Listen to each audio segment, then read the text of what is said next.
Je me réveillerai, la nuit sera sur moi, corps moite qui m'étouffera. Pour me délivrer, je quitterai ma couche. Je m'élancerai dans la maison. Elle sera une contrée indistincte. Je crierai au secours. La maison résonnera comme une maison vide. Égaré, j'appellerai la lumière. Je tomberai sur le sol. Mes mains, mes bras, mes jambes se raidiront, mes yeux se mureront, frappés de mutisme et d'immobilité, je resterai ramassé sur moi-même, pareil à une pierre, jusqu'à ce que le matin me retrouve. À nouveau confronté avec cette peur qui sera plus forte que celle qui me hantera dans le sommeil et qui sera comme une mémoire. Je serai surprise de tenir des objets dans mes mains. Tout autour de moi me paraîtra permanent, indestructible. Toi, qui toujours m'attendras, tu te pencheras vers moi. Tu me prendras dans tes bras. Tu me porteras de chambre en chambre. Tu me pareras, me coifferas, me farderas. Je retrouverai cette incomparable joie que j'aurais connue dans un passé très lointain, debout face à face. Il me semblera que la maison sera tout entière réduite à cette place où nous nous tiendrons sans pouvoir avancer, reculer à l'écart des tumultes. Nous éprouverons un inexplicable orgueil, une inexplicable désespérance. Étroitement accolés, nous découvrirons dans nos yeux tout à la fois notre témérité, nos égarements, notre complicité et notre désir de nous sauver de tout.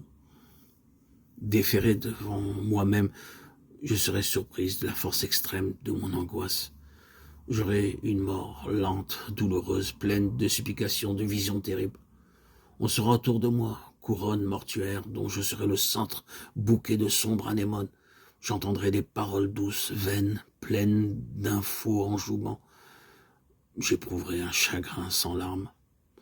Tout me semblera insaisissable. Je regarderai sur mes poignets le bleu de mon sang pâlir.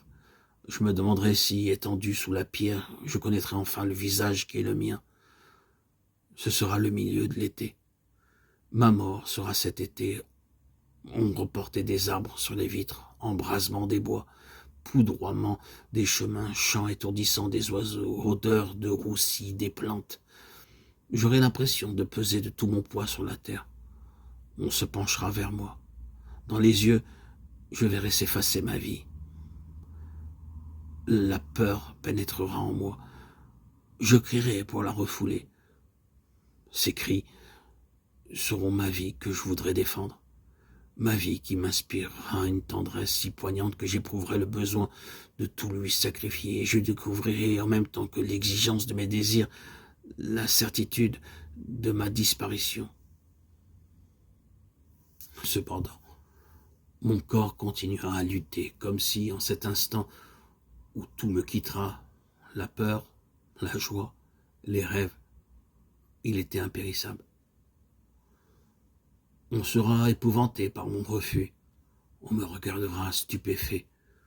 On ne pourra plus établir de lien avec moi. Il y aura de longues pauses durant lesquelles j'écouterai respirer d'une respiration ample, profonde, la maison consacrée par les naissances et les morts, durant lesquelles je distinguerai chaque chose séparément, les griffes d'or dans le cuir des livres, les incrustations de bois dans les meubles, l'inclinaison des fleurs dans les vases, les dahlias épanouis sur le drap des fauteuils, la rigidité des chiens veillant aux portes, les pupilles fixes des chats, l'ardeur du soleil derrière les rideaux, les jointures saillantes des mains.